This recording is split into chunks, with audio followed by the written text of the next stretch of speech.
नमस्कार, आप देख रहे हैं न्यूज 18 बिहार झारखंड। मैं हूं आपके साथ रुचिकरा। बिहार में नई सरकार के गठन की कवायद तेज है। नीतीश कुमार आज यानी कि 17 नवंबर को इस्तीफा देंगे और 20 नवंबर को शपथ ग्रहण समारोह होगा, जिसमें कि 10वीं बार मुख्यमंत्री पद की शपथ नीतीश कुमार लेते हुए नजर आएंगे। लेकिन मुख्यमंत्री तो नीतीश कुमार बनेंगे, लेकिन डिप्टी सीएम कौन होगा इस बार? इस रेस में कौन कौन दावेदार है, उसके बारे में हम चर्चा करेंगे। बीजेपी और जेडीयू के मंत्री हिस्सेदारी के संभावित समीकरण क्या है, इसके बारे में आपको बताएंगे। क्या मंत्रिमंडल में बड़े फेरबदल की संभावना है? क्या कुछ बड़ा फेरबदल इस बार हो सकता है? क्या MY यानी कि महिला और यूथ की बात जो नरेंद्र मोदी करते नजर आते हैं, क्या इस बार के मंत्रिमंडल में महिलाओं और यूथ की भूमिका ज्यादा हो सकती है? चलिए इसके बारे में विस्तार से आपको जानकारी देते हैं। तो देखिए, बिहार विधानसभा चुनाव 2025 में 202 सीटें जीत करके प्रचंड बहुमत हासिल करने वाली राष्ट्रीय जनतांत्रिक गठबंधन यानी कि NDA में अब तक सरकार के गठन को लेकर के अंतिम दौर की कवायद तेज हो गई है। सूत्रों के अनुसार जो जानकारी सामने आ रही है, नीतीश कुमार 17 नवंबर को राज्यपाल को अपना इस्तीफा सौंपेंगे और उसी दिन नई सरकार बनाने का दावा भी पेश करेंगे। सबसे बड़ी खबर यह है कि 20 नवंबर को नीतीश कुमार 10वीं बार मुख्यमंत्री पद की शपथ ले सकते हैं और इस बार के मंत्रिमंडल में बड़ा विस्तार देखने को भी मिलेगा, जिसमें कुल 30 से 32 मंत्री हो सकते हैं, जो कि विधानसभा के क्षमता के अनुसार 36 की सीमा के करीब होगा।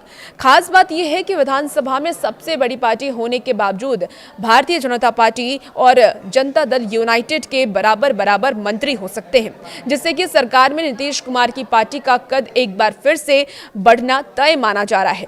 जेडीयू ने विधायक दल की बैठक भी बुलाई है, जिसमें नीतीश कुमार को विधायक दल का नेता चुना जाएगा और इसी दिन बीजेपी विधायक दल की बैठक भी हो सकती है, जिसमें कि उप मुख्यमंत्रियों के नाम पर अंतिम चर्चा होगी। सीएम हाउस के अनुसार आपको बता दें कि सीएम नीतीश कुमार 17 नवंबर को राज्यपाल को अपना इस्तीफा सौंपेंगे और नई सरकार बनाने का दावा भी पेश करेंगे।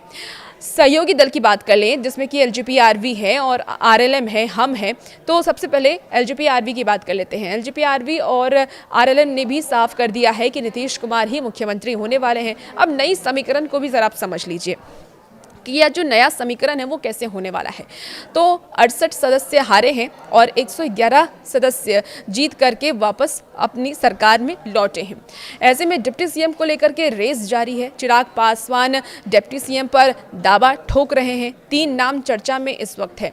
2020 की अगर हम बात करें तो 2020 के नतीजों के बाद बीजेपी ने बिहार में 2 डिप्टी सीएम पद की परंपरा शुरू की थी और एक बार फिर से 2 डिप्टी सीएम बनने की चर्चा अब सामने आ रही है। इसके पहले आपको याद होगा कि सम्राट चौधरी और विजय कुमार सिन्हा डिप्टी सीएम थे और इस बार भी उम्मीद है कि 2 डिप्टी सीएम होंगे, लेकिन इस बार समीकरण बदल सकता है, यानी कि इस बार डिप्टी सीएम बदल सकते हैं। चिराग पासवान भी दावा ठोक रहे हैं कि हमारी पार्टी से डिप्टी सीएम होना चाहिए। अब पार्टी संभावित मंत्री के मुख्य दावेदार की अगर हम बात करें तो बीजेपी 15 से 16 मंत्री इस बार अपनी पार्टी से बना सकती है, जिसमें कि सम्राट चौधरी, मंगल पांडे और रजनीश कुमार। जेडीयू की तरफ से 14 से 15 मंत्री बनाए जा सकते हैं। पिछली सरकार में जो आपको बात कर लें तो जेडीयू में 10 मंत्री थे, जिन्हें वापस से मंत्रालय मिल सकता है, जो उम्मीद अब तक जताई जा रही है सूत्रों के हवाले से जो खबर है। इसके साथ ही LGP-RV की बात करें तो 3 प्रदेश अध्यक्ष, जिसमें कि राजू तिवारी और हम से एक संतोष मांझी, RLM से उपेंद्र कुशवाहा की पत्नी स्नेहलता दावेदारी में है। इन्हें कोई भी मंत्रालय दिया जा सकता है। अब LGP-RV की तरफ से जो दावेदारी पेश की गई है डिप्टी सीएम को लेकर के, इसमें कौन कौन से नाम है वो भी जरा आप जान लीजिए। देखिए, इस बार डिप्टी सीएम पद पर चिराग पासवान की पार्टी LGP-RV की दबी जुबान में दावेदारी पेश कर रही है, यानी चिराग पासवान का कहना है कि हमें डिप्टी सीएम का एक पद तो चाहिए।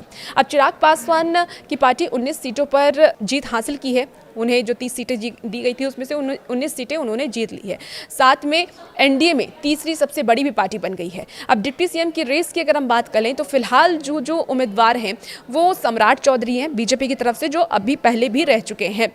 इसके साथ ही विजय कुमार सिन्हा को बदला जा सकता है, जो अब तक सूत्रों के हवाले से खबर है। रामकृपाल यादव इसमें शामिल हो सकते हैं। मंगल पांडे का नाम की चर्चा भी हो रही है। पिछले सरकार में डिप्टी सीएम रहे विजय सिन्हा को रिप्लेस यहां पर किया जा सकता है।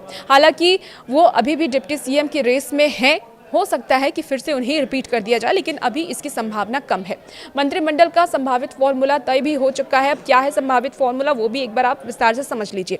देखिए, सूत्रों के मुताबिक इस बार मंत्रिमंडल में 30 से 32 मंत्री हो सकते हैं और पिछली बार के अनुभव के विपरीत इस बार जेडीयू और बीजेपी के बीच लगभग बराबर बराबर मंत्री पद बांटे गए हैं और बांटे जा सकते हैं, जो सूत्रों के हवाले से खबर है। जेडीयू अपने कोटे के मंत्रियों में बड़ा बदलाव नहीं करेगी। पिछली सरकार के 10 मंत्रियों की वापसी लगभग तय मानी जा रही है, यानी कि जेडीयू अपनी तरफ से उन्हीं मंत्रियों को रिपीट कर सकती है, लेकिन बीजेपी में कई नए चेहरे भी देखने को मिल सकते हैं।